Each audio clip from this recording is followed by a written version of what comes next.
கோவை மருதமலை சுப்பிரமணிய சுவாமி திருக்கோவிலில் இன்று உண்டியல் திறப்பு நிகழ்வு நடைபெற்றது. இதில் மொத்தம் ரூபாய் 1,38,29,706 மதிப்பிலான காணிக்கைகள் திரட்டப்பட்டுள்ளதாக கோவில் நிர்வாகம் தெரிவித்துள்ளது.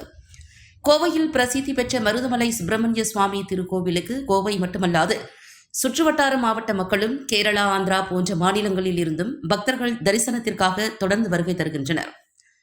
இந்த புனித தலத்தில் பக்தர்கள் செலுத்திய காணிக்கைகளை எண்ணும் பணி கோவில் நிர்வாகத்தின் கீழ் இன்று மேற்கொள்ளப்பட்டது.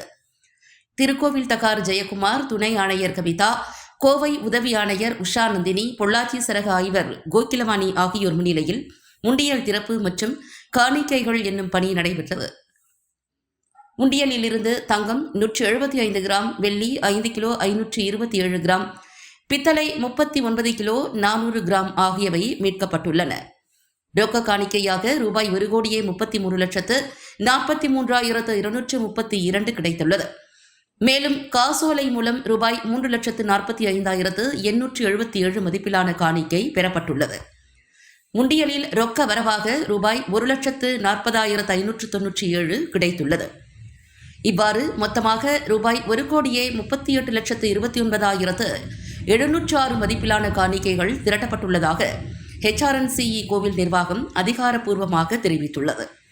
இந்த காணிக்கைகள் கோவில் பராமரிப்பு மற்றும் அபிவிருத்தி பணிகளுக்கு பயன்படுத்தப்படும் என்று தெரிவிக்கப்பட்டுள்ளது.